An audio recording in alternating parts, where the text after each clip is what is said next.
Hi folks, Dr. Robert Barrington here with some more nutrition advice. Now I wanted to do a short video on iron absorption, and I really wanted to relate this to vegetarian diets.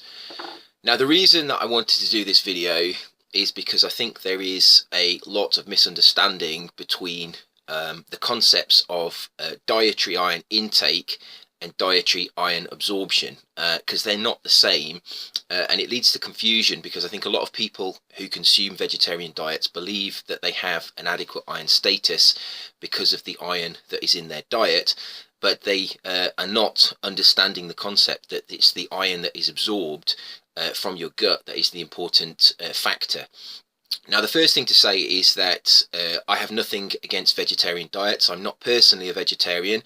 I do know vegetarians, and I have nothing against being a vegetarian. I think you can have a healthy diet if you are a vegetarian.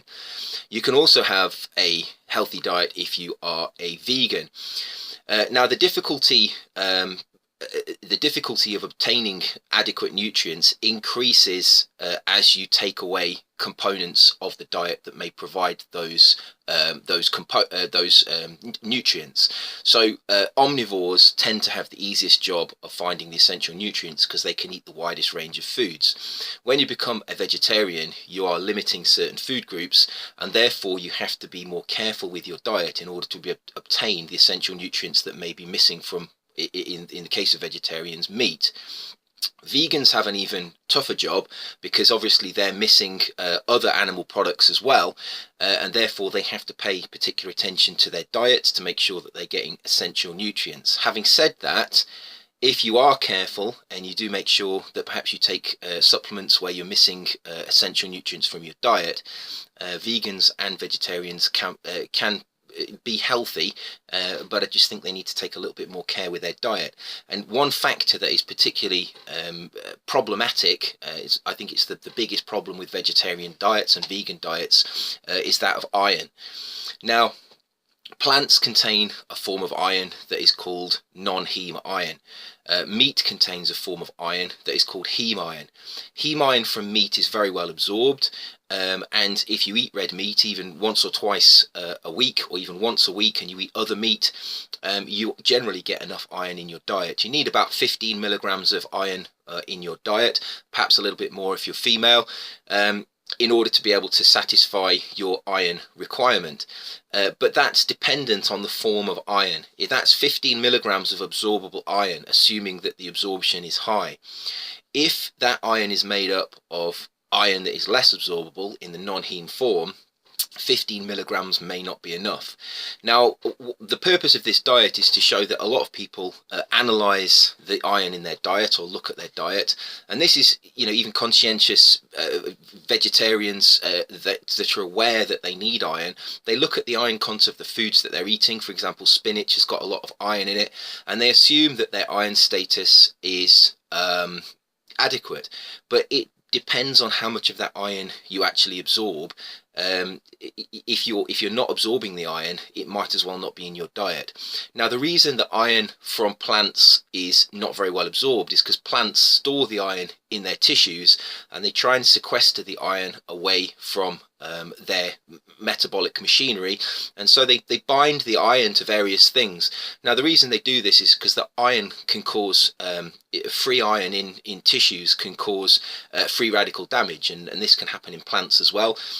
So because plants tend to accumulate iron, they tend to try and sequester it away and store it with various things to remove its reactivity.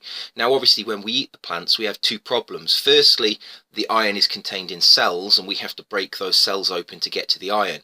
If we don't mechanically crunch the cells open or heat the cells to be able to break the cellulose cell wall open, that iron will remain in the cell, and that cell will simply pass straight through us. There's no way that we can break open cells as animals, as humans. Certain animals can, but there's no real way to break open that cell. We don't have the enzyme cellulase to break the cellulose cell wall, so that iron remains sequestered away from our digestive system.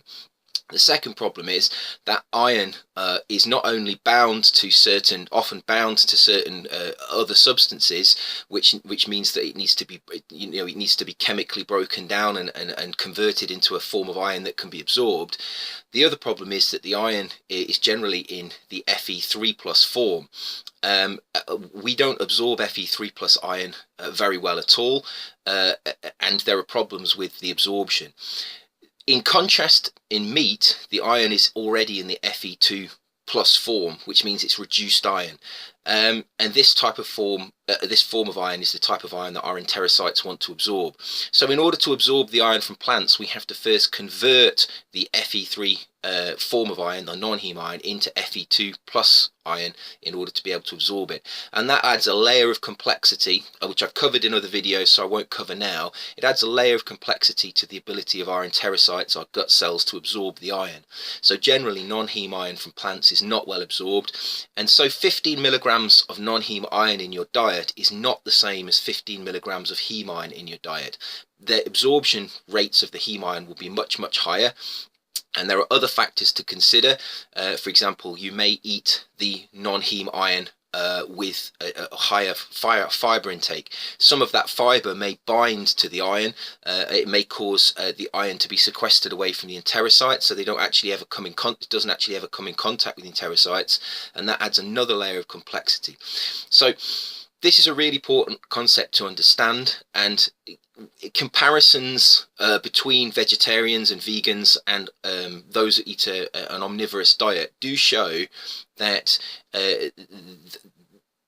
those people that pay particular attention to this don't really have a problem, but generally vegetarians and vegans tend to have poorer iron status than equivalent omnivores, and this is the reason why. So what I really wanted to say is, how can you overcome this if you're vegetarian? And what can you do to improve your iron status? The first thing to understand is that it's irrelevant how much iron is in your diet. Like I've already said, it's how much you absorb that is important. You obviously can't eat meat. You're a vegetarian or a vegan, so you can't get your source of iron from as a heme source from meat. So you're going to have to either increase the absorption of the non-heme iron that you have in your diet, and you could do that, for example, by taking you could increase your vitamin C intake. Vitamin C will help reduce the Fe3 plus iron to Fe2 plus iron, which will increase the absorption. So iron supplements are often found with vitamin C in them for this reason, because the iron supplements are the Fe3 plus form, and the supplement companies know perfectly well it's not very well absorbed, so they put vitamin C in the supplement as well to help convert some of that iron to the Fe2 plus absorbable form in the gut. You can do the same by simply taking more vitamin C with your food, or you could take a supplement and you could take vitamin C with it.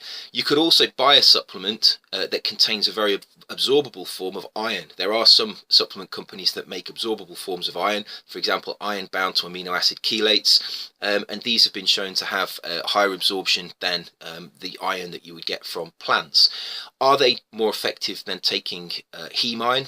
No, heme iron is probably the most absorbable form of iron. It's the form of iron we use in our bodies. It comes directly from the myoglobin and the hemoglobin in the blood of the animals, which is in the red meat. Obviously, red meat has more blood in it, but it's also in chicken and white meat as well. It's just less of it. And this is the form that we need. So these supplements are not as effective as taking heme iron, but they will be more effective than consuming non-heme iron from high plant food vegetarian diets.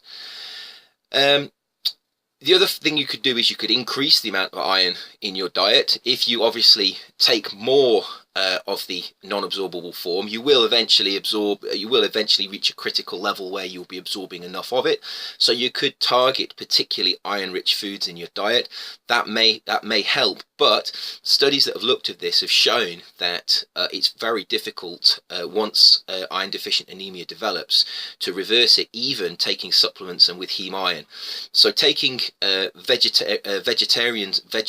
plant forms, vegetarian foods, in order to be able to reverse maybe a borderline iron deficient anemia, not been shown to be very successful. However, if you don't have anemia and you are concerned about your iron status, you could increase the amount of foods that contain iron, plant food sources.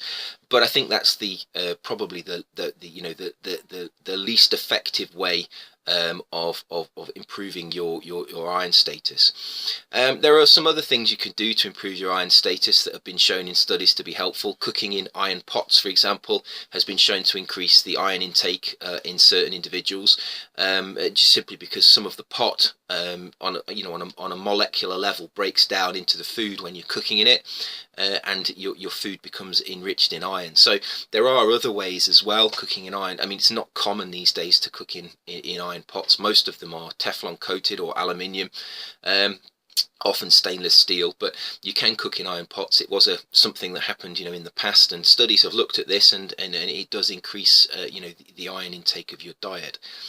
So, there are a number of things you can do: taking supplements, taking vitamin C with your food, taking vitamin C with supplements, absorbable forms of iron in the diet.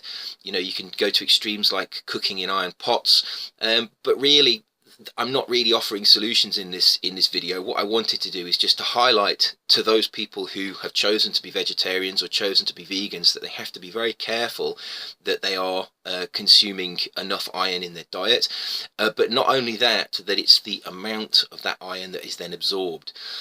I don't think there's any real problem with most people that eat a meat-based diet. Most people who eat red meat regularly don't have any problem with their iron status. They usually tend to have reasonable iron ferritin levels, hemoglobin levels are usually normal.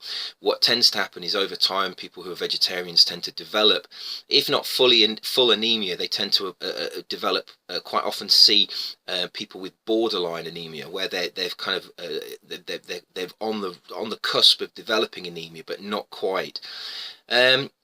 Iron's very important. It's very important, obviously, for your energy levels because it's involved in transporting oxygen around your blood, but it's also involved in a lot of neurotransmitters in your brain. It's a cofactor in many neurotransmitters. For example, the conversion of tryptophan into serotonin requires iron.